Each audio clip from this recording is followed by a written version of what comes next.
Reactions हम करेंगे, एक तो अल्कोहल की और एक करेंगे कार्बोक्सिलिक एसिड की। उसका एग्जांपल हम ले लेते हैं। अल्कोहल में हमने ले लिया इथेनॉल, और कार्बोक्सिलिक एसिड में मैंने एग्जांपल ले लिया इथेनोइक एसिड। हम इन दोनों की रिएक्शन करवाएंगे अलग अलग एलिमेंट से या फिर एटम से। सबसे पहले इथेनॉल। इथेनॉल का क्या फॉर्मूला होता है? C2H5OH। इथेनोइक एसिड का होता है CH3COOH। इसका स्ट्रक्चरल फॉर्मूला क्या होगा? कार्बन 2, हाइड्रोजन कितने? 5 और एक OH। हाइड्रोजन हाइड्रोजन हाइड्रोजन, ये हो गया। इथेनोइक एसिड का फॉर्मूला हम स्ट्रक्चर बनाएंगे तो दो carbon hydrogen 3, double bond O आएगा यहाँ पे OH। ये इथेनोइक एसिड का स्ट्रक्चर हो गया और ये इथेनॉल का स्ट्रक्चर हो गया। अब हम करेंगे एक एक करके इनकी रिएक्शन। सबसे पहले हम रिएक्शन देखेंगे इथेनॉल की।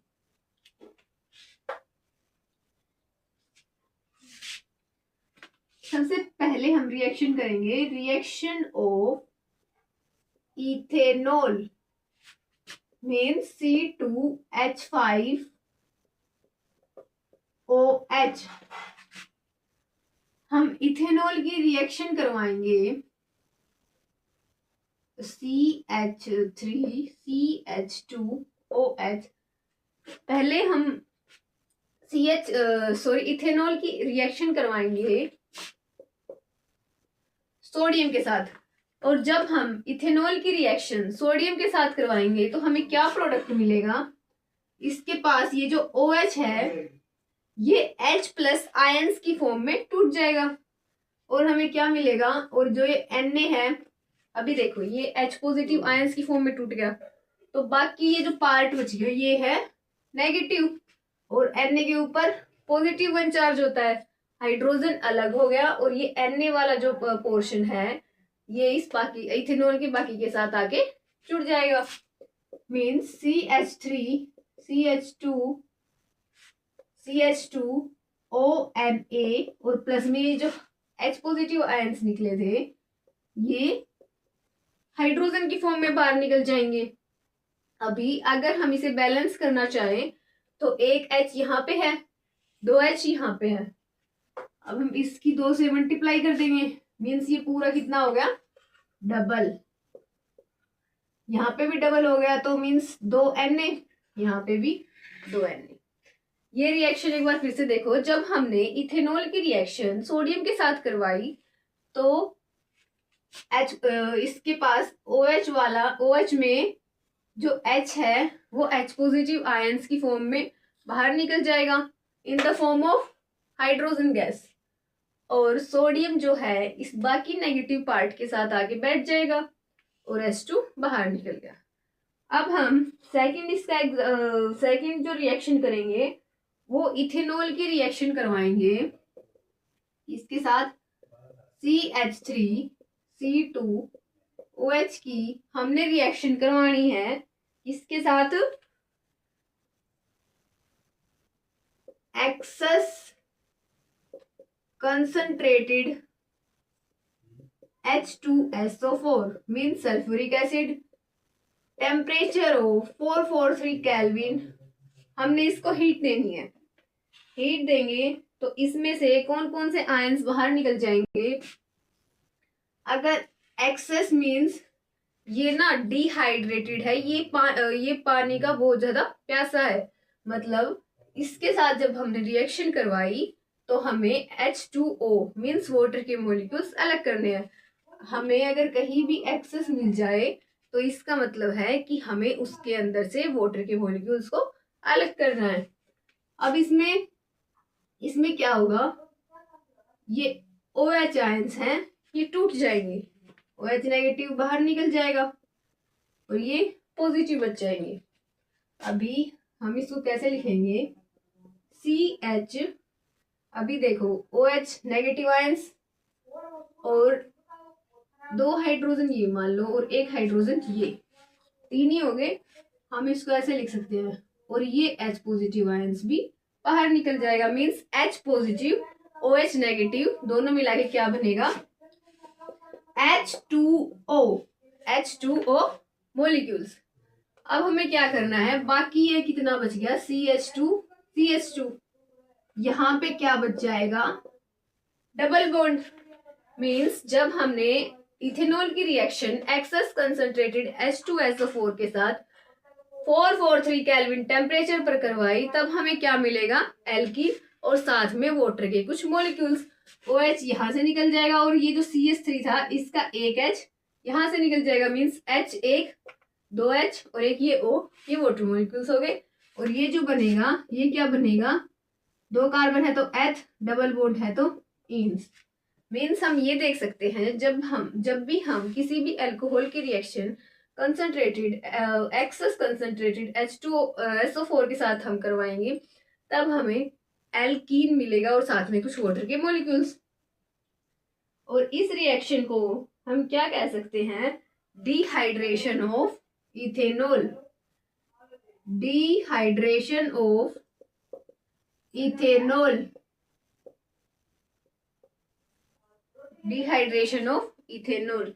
अभी हम इसकी थर्ड रिएक्शन जो करेंगे वो करेंगे पोटेशियम परमैंगनेट के साथ और एक करेंगे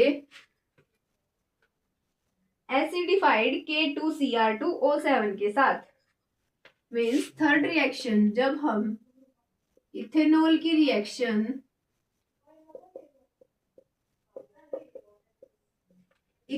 रिएक्शन हम करेंगे एसिडिफाइड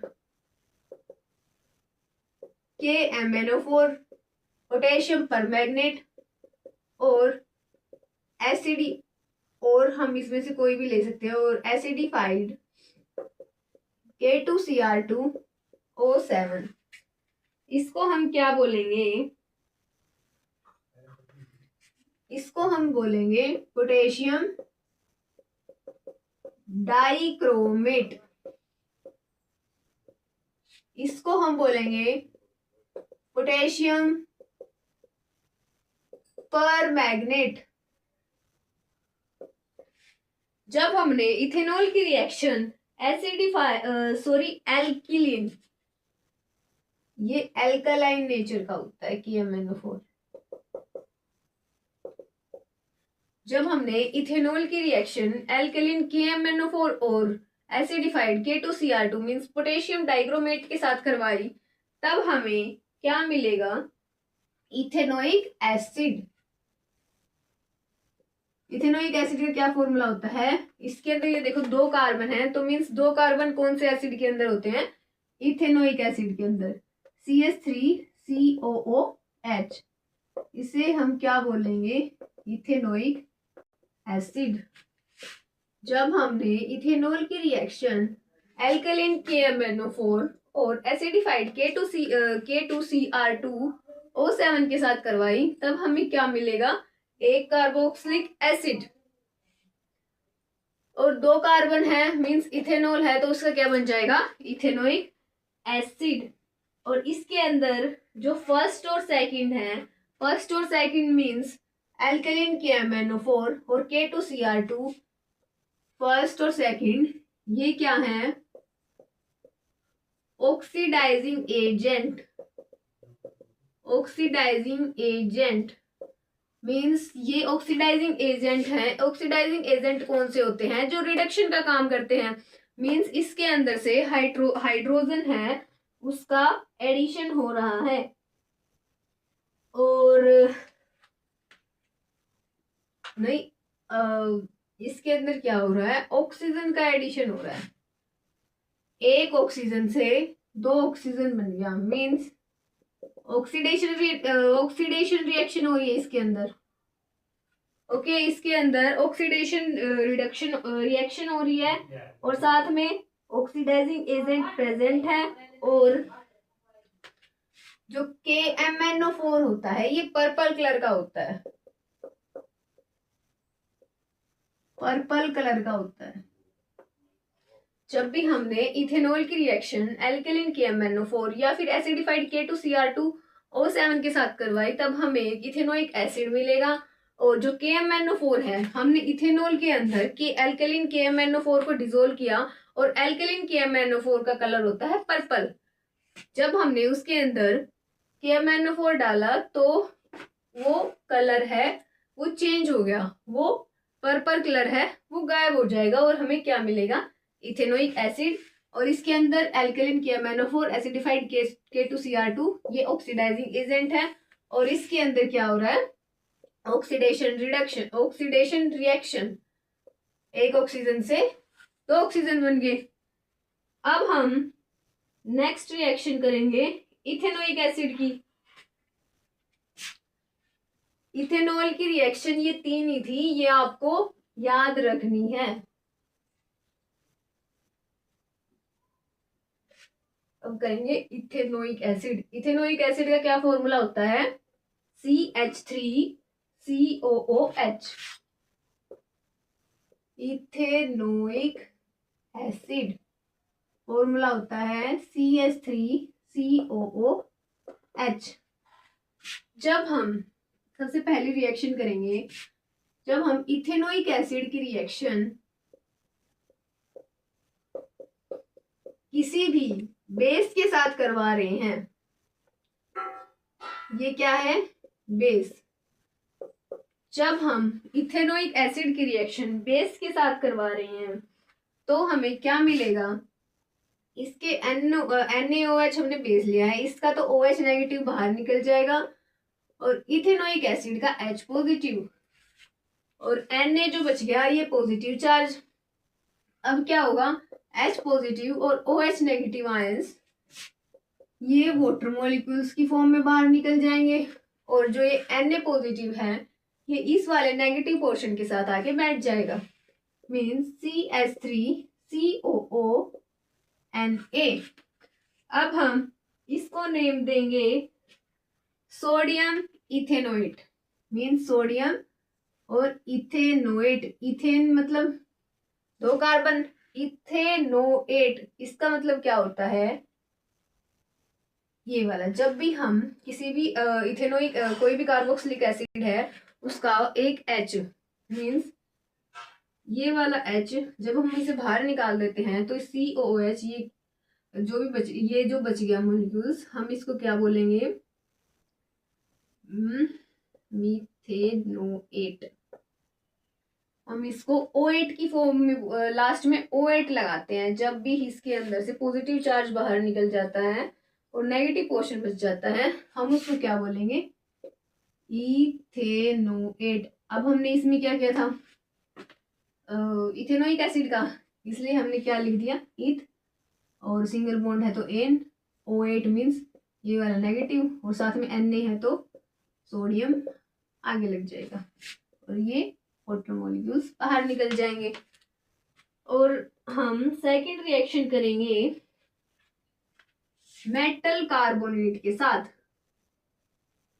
इथेनोइक एसिड की रिएक्शन जब हम किसी भी मेटल कार्बोनेट के साथ करेंगे, मींस Na2CO3 के साथ जब हमने इसकी रिएक्शन की, तब हमें क्या मिलेगा, जब हम किसी भी एसिड की रिएक्शन मेटल कार्बोनेट के साथ करवाते थे तब हमने तीन चीजें देखी थी। एक तो CO2 गैस निकलेगी, साथ में कुछ वाटर मॉलिक्यूल्स वो बाहर निकल जाएंगे और साथ में हमें क्या मिलेगा,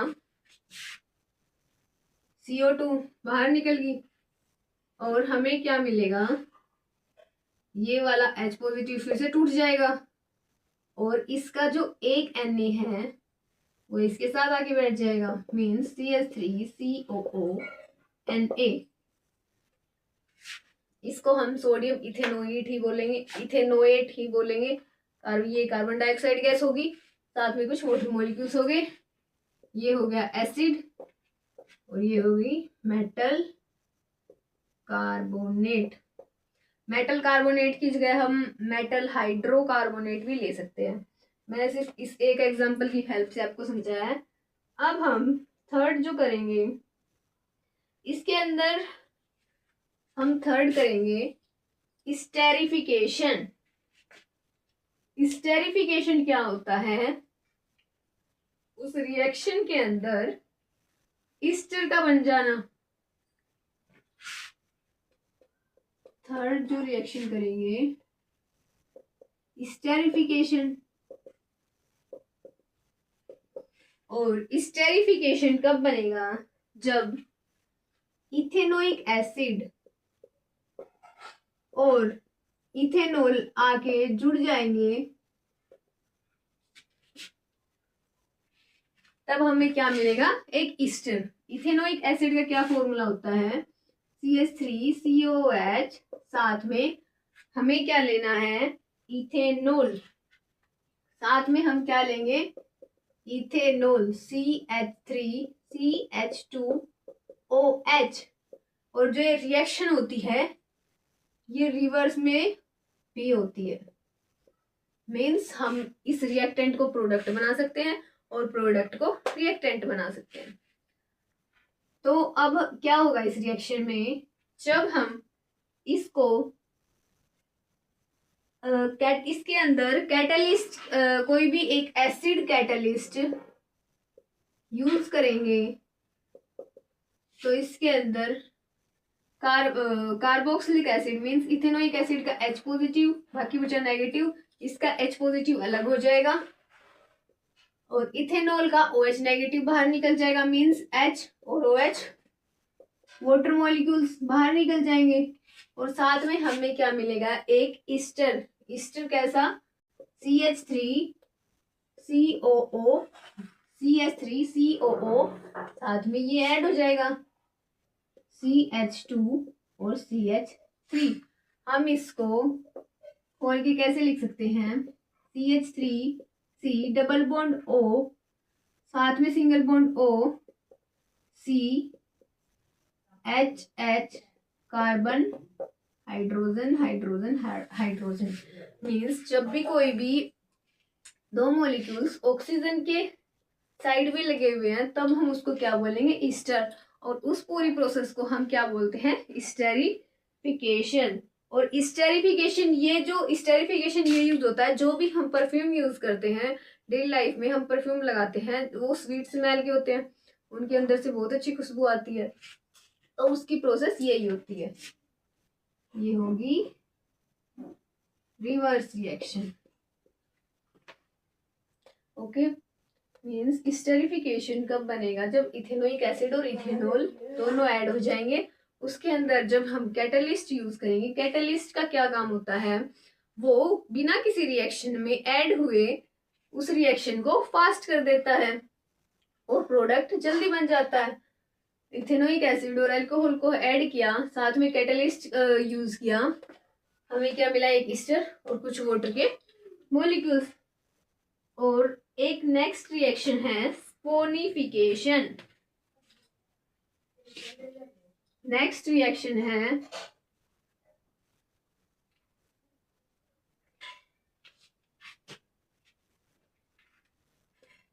स्पोनिफिकेशन।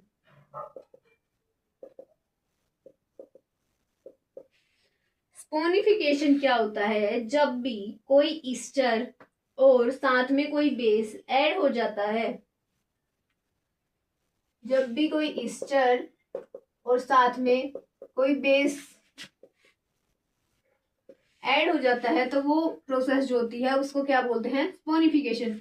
अब ईस्टर का एग्जांपल हमने किया था, जो प्रोडक्ट लिया था वही ले लेते हैं। CH3COO CH2CH3।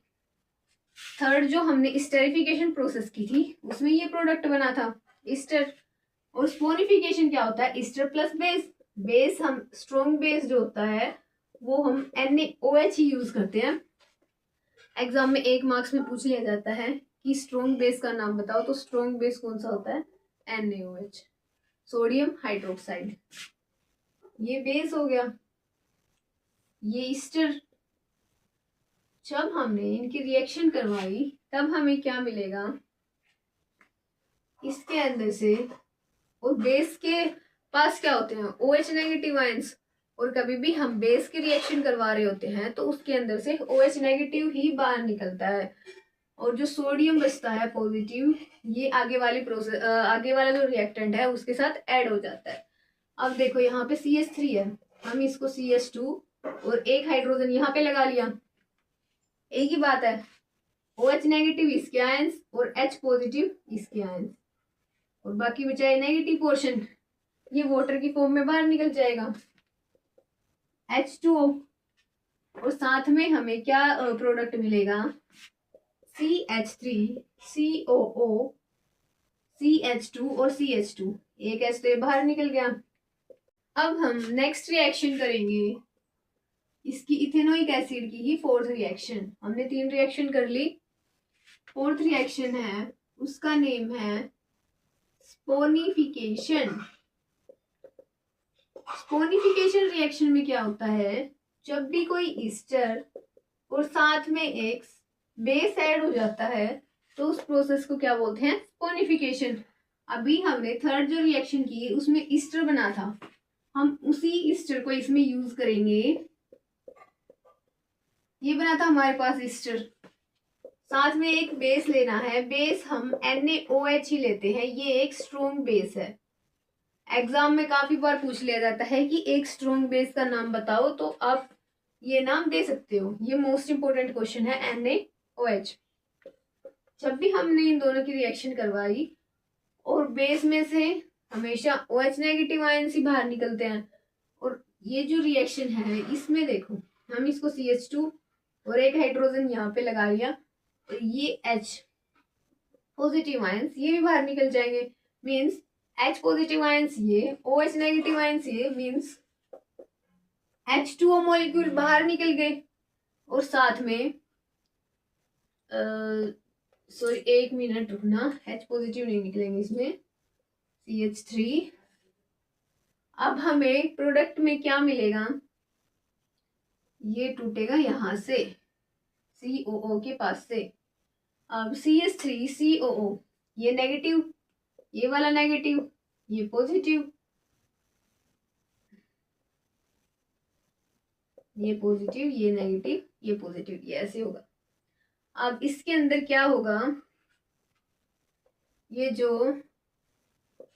OH negative ions हैं ये इसके साथ आके जुड़ जाएंगे, और बाकी बचा पोर्शन Na के साथ जुड़ जाएगा, मीन्स CH3 COO और Na प्लस में क्या मिलेगा, CH2 CH3, और पॉजिटिव है ये, पॉजिटिव के साथ नेगेटिव पोर्शन आगे जुड़ेगा, CH2 CH3 और साथ में OH।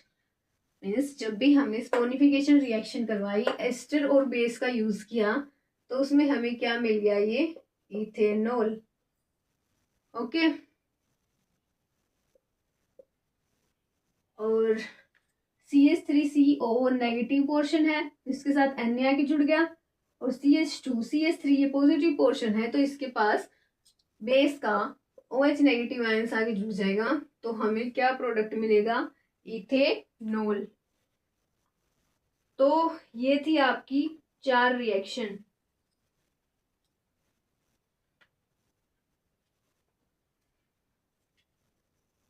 अब हम करेंगे एडिशन ऑफ रिएक्शन। इसमें हम क्या करते हैं, कोई भी अनसैचुरेटेड कंपाउंड है, मींस अनसैचुरेटेड कंपाउंड हो गया। अनसैचुरेटेड कंपाउंड कौन से होते हैं, जिनके अंदर डबल और ट्रिपल बॉन्ड पाया जाता है, और वो कौन से होते हैं, एल्कीन और एल्काइन। हम उनको किसमें चेंज करते हैं, अनसैचुरेटेड कंपाउंड को सैचुरेटेड कंपाउंड में कन्वर्ट कर देते हैं। अब हम इस रिएक्शन में यूज करेंगे इथीन, या तो एल्कीन का या एल्काइन का। हम एग्जांपल ले लेते हैं इथीन का। जब भी हम उस रिएक्शन में हाइड्रोजन का एडिशन करेंगे और जो कैटलिस्ट का यूज करेंगे, वो कैटलिस्ट क्या होंगे, निकल और प्लेटिनियम। निकल और प्लेटिनम। ये हम कैटलिस्ट की फॉर्म में यूज करेंगे, जो क्या करेंगे, रिएक्शन में बिना ऐड हुए उस रिएक्शन को फास्ट कर देंगे। मीन्स इथीन को, अनसैचुरेटेड कंपाउंड को ये सैचुरेटेड कंपाउंड में कन्वर्ट कर देंगे। तो क्या होगा, ये हाइड्रोजन है, दो हाइड्रोजन है, एक हाइड्रोजन इसके पास चला जाएगा और एक हाइड्रोजन इसके पास चला जाएगा, जिससे क्या होगा, दोनों के बीच सिंगल बॉन्ड बन जाएगा और एल्केन बन जाएगा। अब हम इस रिएक्शन को हाइड्रोजनेशन भी बोल सकते हैं। हाइड्रोजनेशन, हाइड्रोजनेशन क्या होता है, एडिशन ऑफ H2, हाइड्रोजन का एडिशन। जब भी हम किसी अनसैचुरेटेड कंपाउंड को सैचुरेटेड कंपाउंड में कन्वर्ट करते हैं, तब हम क्या करते हैं, हाइड्रोजनेशन, हाइड्रोजन का ऐड करते हैं। उस रिएक्शन को हम हाइड्रोजनेशन बोलते हैं। मीन्स किसी भी अनसैचुरेटेड कंपाउंड को जब हम सैचुरेटेड कंपाउंड में कन्वर्ट करते हैं, तब हम हाइड्रोजन गैस का एडिशन करते हैं। उस रिएक्शन को हम क्या बोलेंगे, hydrogenation. Substitution reaction, substitution reaction मैं इसको एग्जांपल की हेल्प से समझाती हूँ। जैसे ये जो रिएक्शन होती है, ये saturated compound, saturated compound means alkane, ये रिएक्शन एल्केन के साथ होती है। और जो एडिशन रिएक्शन थी वो अनसैचुरेटेड कंपाउंड को सैचुरेटेड कंपाउंड में कन्वर्ट कर देती थी। और सब्स्टिट्यूशन रिएक्शन में सिर्फ सैचुरेटेड कंपाउंड का ही यूज होगा। अब हम इसको एक एग्जांपल की हेल्प से समझते हैं। एक एल्केन ले लिया हमने, उसकी रिएक्शन Cl2 क्लोरीन के साथ करवाई इन the presence of sunlight Hb। जब हमने किसी भी एल्केन की रिएक्शन Cl2 के साथ करवाई इन द प्रेजेंस ऑफ सनलाइट, तो क्या होगा, ये क्लोरीन के दो मॉलिक्यूल्स हैं, इसके अंदर से एक जो हाइड्रोजन होगा ये एक क्लोरीन के साथ आके जुड़ जाएगा और इसका एक क्लोरीन बाकी बचे मॉलिक्यूल के साथ क्या होगा, CH3Cl और एक HCl। इसमें प्रोडक्ट ये बनेंगे क्लोरो मीथेन और साथ में HCl। और जो सैचुरेटेड कंपाउंड होते हैं वो लेस रिएक्टिव होते हैं। मीन्स उनके साथ जो हम रिएक्शन करते हैं वो बहुत कम होती है। बहुत कम तो नहीं होती, हम उसको लेस रिएक्टिव बोल देते हैं।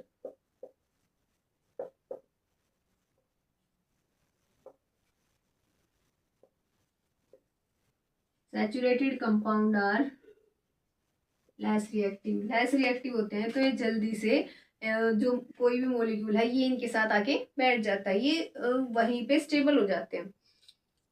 क्योंकि इसके अंदर क्या होता है, सिंगल बॉन्ड होता है और सिंगल बॉन्ड को जो तोड़ना है वो बहुत आसानी से टूट सकता है। इससे क्या होगा, कोई भी मॉलिक्यूल्स, कोई भी एलिमेंट उनके पास आके जुड़ जाता है। सो हम कह सकते हैं saturated compound are less reactive.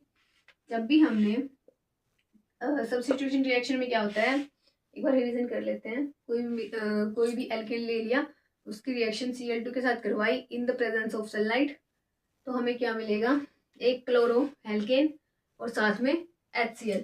Means इसका एक हाइड्रोजन एक Cl के साथ सब्स्टिट्यूट हो जाएगा और एक क्लोरीन इसके साथ सब्स्टिट्यूट हो जाएगा। सब्स्टिट्यूट का मतलब क्या होता है, किसी एक की पोजीशन की जगह पे खुद आके बैठ जाना। और सैचुरेटेड कंपाउंड होते हैं वो लेस रिएक्टिव होते हैं।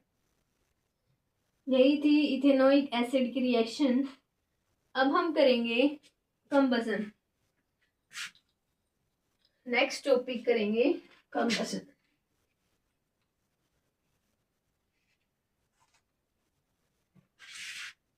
नेक्स्ट टॉपिक का नेम है कंबसन। इस रिएक्शन में क्या होता है, जब भी कोई एल्केन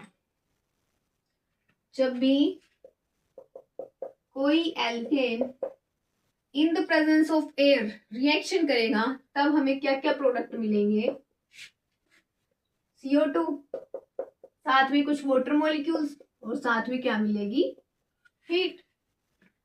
कोई भी एल्केन है वो ऑक्सीजन की प्रेजेंस में रिएक्शन करेगा, तब हमें जो प्रोडक्ट मिलेगा कार्बन डाइऑक्साइड, वाटर मॉलिक्यूल्स और कुछ हीट मिलेगी। एग्जाम्पल एल्केन, मीथेन ले लेते हैं, O2 के साथ रिएक्शन करवाई, CO2, साथ में H2O, साथ में क्या मिलेगी, हीट। सो ये रिएक्शन है। और सेकंड रिएक्शन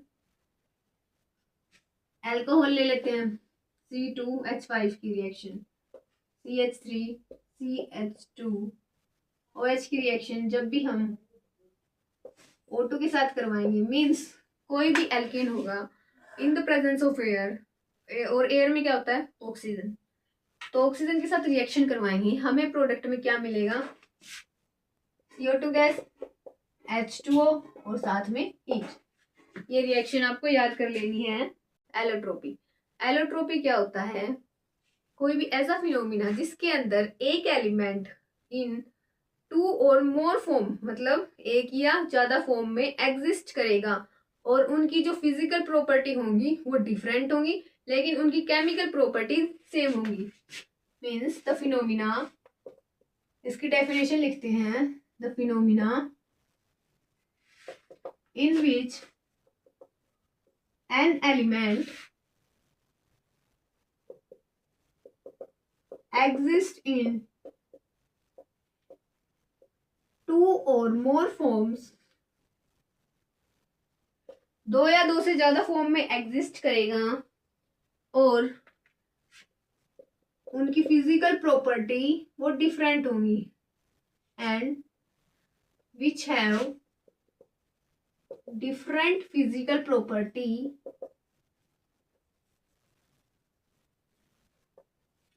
but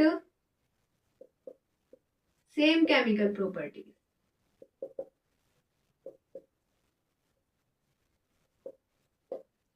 इसको हम समझते हैं एक एग्जांपल की हेल्प से। एग्जांपल जैसे कार्बन हो गया, कार्बन है वो 2 फॉर्म में एग्जिस्ट करता है, एक तो ग्रेफाइट की फॉर्म में, एक डायमंड, उसके अंदर भी कार्बन होता है। ग्रेफाइट का जो कार्बन होता है वो स्मूथ और स्लिपरी होता है, मीन्स बहुत ज्यादा नाजुक होता है, और जो डायमंड है वो हार्ड नेचर का होता है। एक देखो, एक ग्रेफाइट तो बहुत स्मूथ है और डायमंड जो कि बहुत ज्यादा हार्ड है। Means the phenomena in which an element, एक एलिमेंट एग्जिस्ट इन 2 और मोर forms which have different physical properties but same chemical property, ये इसका एग्जांपल हो गया। नेक्स्ट टॉपिक हम पढ़ेंगे कैटेनेशन। कैटेनेशन क्या होता है, एक ऐसी प्रॉपर्टी होती है जिसमें क्या होता है, सेम एलिमेंट के साथ में बॉन्डिंग करता है। उस जो प्रॉपर्टी को, वो जो प्रॉपर्टी होती है उसको हम क्या बोलेंगे, कैटेनेशन। एग्जाम्पल जैसे कार्बन है, इसकी प्रॉपर्टी होती है कि ये अपने जैसे सेम एलिमेंट के साथ में बॉन्डिंग कर सकता है। और एक होता है सिलिकॉन, सिलिकॉन भी अपने जैसे सेम एलिमेंट के साथ में बॉन्डिंग कर सकता है, उसको हम क्या बोलेंगे, कैटेनेशन। वो जो प्रॉपर्टी होगी उस प्रॉपर्टी को हम क्या बोलेंगे, कैटेनेशन। और ये जो प्रॉपर्टी होती है ये रिंग की फॉर्म में एग्जिस्ट करती है, मींस ना तो स्ट्रेट चेन होगी, वो क्या होगा, रिंग की फॉर्म में। जैसे ये कार्बन जुड़ के एक रिंग ही तो बना लेंगे, उस प्रॉपर्टी को हम क्या बोलेंगे, कैटेनेशन।